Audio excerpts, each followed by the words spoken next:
why this remarkable little man is so loved around the world. To begin to understand Poirot, we need to go back to the beginning. I am on my way to the seaside town of Torquay and remembering a visit I made 25 years ago. He said to me, I've been offered the role of Poirot. He said, what do you think? I said, well, I should take it. I wouldn't hesitate. I said, the only piece of advice I give you is it's going to change your life. And he said, oh, don't be so silly. I said, no, it will. So, this is a very special place. Agatha Christie's house. Greenway was Agatha Christie's summer home from 1938 until her death in 1976. Soon after I was cast as Hercule Poirot, I was invited here to meet her daughter. I remember one particular lunch I had with Agatha Christie's daughter, Rosalind, and her husband, Anthony Hicks.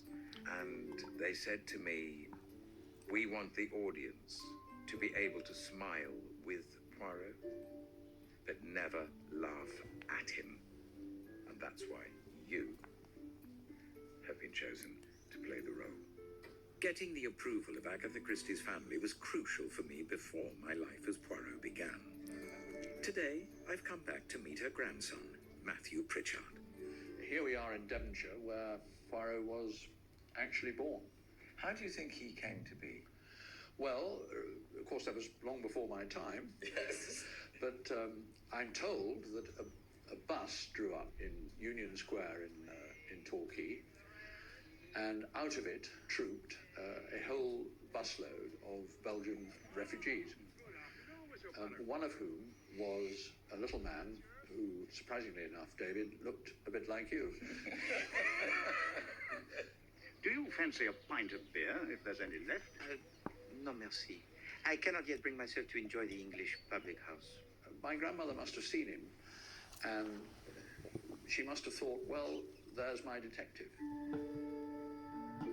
Poirot was introduced to the world in 1920 as a World War I Belgian refugee in Agatha Christie's first book, The Mysterious Affair at Styles. Poirot was an extraordinary-looking little man. He was hardly more than 5 feet 4 inches, but carried himself with great dignity.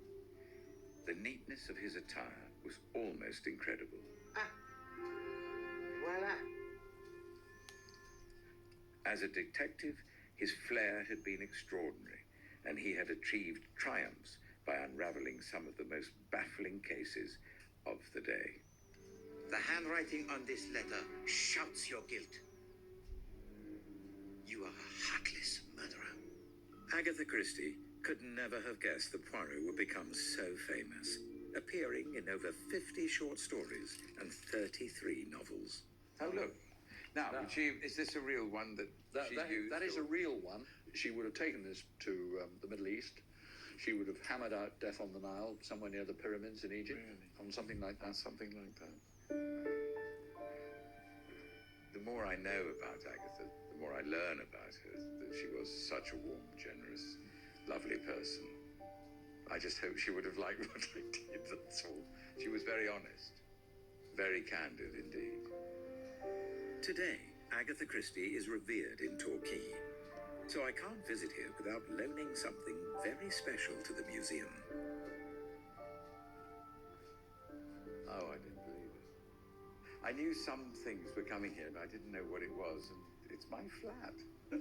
My flat. It's Poirot's flat. Look, my desk. Hello, Cole. Hello, David. Hello, it's nice to see you. Hello, Amy. to see you as well. Very nice to see you. La la. Oh. Fantastic. Take it out. That's absolutely beautiful. This is actually my prized possession. I think I've probably held that more than any other thing I've ever held in my life. That is absolutely incredible. It's still warm as well. It is still. But there's another reason we're here. I'm meeting John Curran, an archivist who has found clues about Poirot's creation in Agatha Christie's secret diaries. And there, look, Hercule Poirot, Yes. written by Agatha Christie. So you can see here the mysterious affair of Styles. The plot was roughed out, and then came her dilemma: a detective story. Now, what kind of a detective? So she says, why not have a Belgian refugee? Because the refugees were in most countries at that stage. You're not selling onions, are you? Pardon? Your people come over here doing that a lot. What kind of man should you be? A little man with a somewhat grandiloquent name. Poirot, Monsieur. Hercule Poirot. Poirot. Could never get my tongue around French. But I am Belgian, Monsieur, not French. Like many small, dandified men, he would be conceited, and he would, of course, have a handsome moustache. Yes, I think the moment is right for the trimming of the moustache. Also the pomading. And what about Agatha's own relationship to the man himself? Well, that became a bit fraught as the years went on. And she says here, why did I ever invent this detestable, bombastic, tiresome little creature? I must be right, because I am never wrong. Eternally straightening things, forever boasting, always twirling his moustaches and tilting his egg-shaped head. And then she adds, and I think this is quite funny, anyway, what is an egg-shaped head? Have I ever seen an egg-shaped head? When people say to me, Agatha said this. It's an egg-shaped head. But you see, all of those things that irritated her, the public adored. Absolutely, yes. And I'm here to be witness to the egg-shaped head. In 1920, Agatha Christie put Poirot on the page.